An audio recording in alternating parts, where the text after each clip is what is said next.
Good morning guys and welcome back to the channel. So I thought instead of doing my usual day-to-day vlog, today I would do something a little bit different and I would give my review of the Wahoo ELEMNT. Now this is a long-awaited review video. I know a lot of you have been asking for this review, but to be honest with you, I really wanted to give this thing a thorough test before I gave a review. I didn't just want to do like 2 rides and then go, yeah, here's my review. I wanted to really test this thing. So I've been using this for about 3 weeks now, maybe even a month. And if this is your first time watching this channel, then 3 weeks of riding for me is quite a lot. I ride pretty much every day. So I feel like I'm in the position now to give an honest and real review video of the Wahoo ELEMNT. So the weight of this thing comes in at around 100 grams. Now, to give a little bit of perspective, the Garmin 1000 weighs 115 grams. So it's slightly smaller than the Garmin 1000. To give a size comparison, it's around the same size as a Garmin 810. Now, another thing that draws me to this device is the data fields and just how clear and how easy they appear to be to read. I'm not sure what it is about this, but Wahoo have really done it right here. Perhaps it's the colorway or the font that they use, but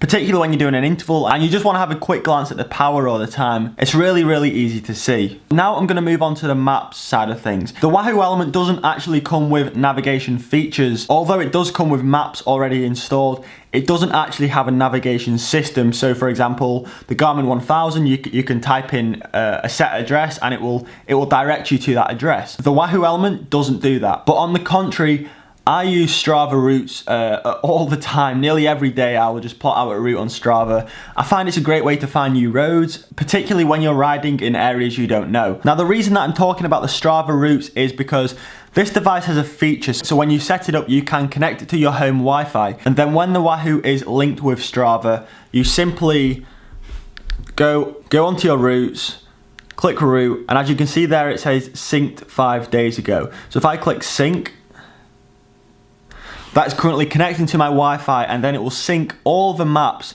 that are on my Strava account. It's just a hassle-free way of getting a route from Strava onto your device. You don't have to go via your phone. It's a very nice, very simple feature, but one that I highly rate. Now, as I just mentioned, during the setup, you can connect it to your Wi-Fi. So let's talk about the setup a little bit. The setup process is actually all done via an app on your smartphone. Now, this obviously causes a little bit of a negative. You can set this up without an app, but to use this to your full advantage, you need a smartphone really. However, we are in 2017 and most people do own a smartphone nowadays. But yeah, I thought that would just be something to mention, to keep in mind. But saying that, the setup process is very simple. When you first turn this device on, it will come up with a QR code. You download the Wahoo ELEMNT app, you scan that code, and that's how it connects your device to your phone. Very simple. Then you follow the usual setup procedure, your weight, height, imperial or metric units, and as I mentioned, connect to Wi-Fi, and therefore it allows you to authorize Strava with the app. Now, if you follow my vlog every day, you'll know that I'm a racing cyclist, and when you're a racing cyclist, a lot of your training is interval training, and that means I'm hitting that lap button all the time. So the lap button on this device is in the same place as the Garmin. Hold on, I'll just get my Garmin to compare. So the lap button on the Garmin is on the left hand side of the device, and as the same thing with the Wahoo ELEMNT, the left hand side of the device. But the thing I really like about the ELEMNT in this area is when you hit that lap button, it will automatically move you onto the lap screen. So what I mean by that is, maybe you're following a route that you've plotted on Strava because you're riding in an area that you don't know, and then you decide you're going to do an interval, whether you want to chase a Strava segment or just smash it up a climb. When you press the lap button, it will automatically move you onto a lap screen. And what I mean by that is it will show up with lap time, lap power, lap heart rate, lap distance, etc. However, when I finish the ride, you aren't actually able to go and see the data from each individual lap. On the review screen on the ELEMNT, at least we know it's sturdy. Anyway, on the post-ride review screen, you are only able to see the data for the whole ride. So your average heart rate, your average power, the time of your ride. If you want to see each individual lap, you've got to go into the app to have a look, or use your general training software, for example, Training Peaks or Strava.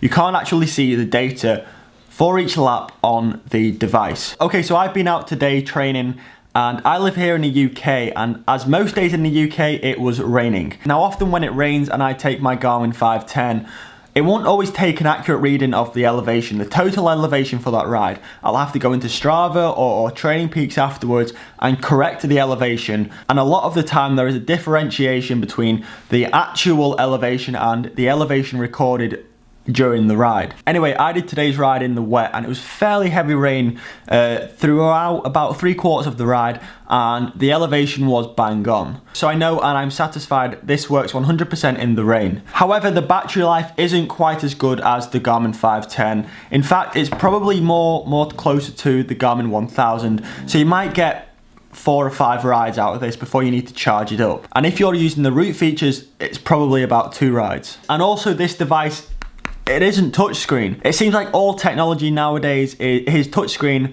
and this isn't touchscreen. Now I have got used to this now, and I now know what each of the buttons do, but it did take me a while to get used to it not being touchscreen. I would find myself during a ride trying to swipe the screen, and then I would realise that I actually have to press the page button. And the final point I want to make on this is when you add new sensors. So for example, when you add a power meter or you add a heart rate monitor, it will automatically come up saying, do you want to add said data fields to your screen? And you simply click yes. That way you don't have to go into the settings and find power or find heart rate. It's just a little bit more convenient. It just makes things a little bit simpler. So that is my review of the Wahoo ELEMNT GPS computer. I still don't know what I'm going to use long term, whether I'm going to go back to my Garmin or whether I'm going to keep my Wahoo. But one thing I will say is that for the foreseeable future, I'm going to be using this guy. It's different to the Garmin, and I like different. So I hope you enjoyed this review video. If you did, please drop a like on this video and let me know what else you want to see me review in the future. And of course, if you are new, feel free to hit that subscribe button. And as always guys,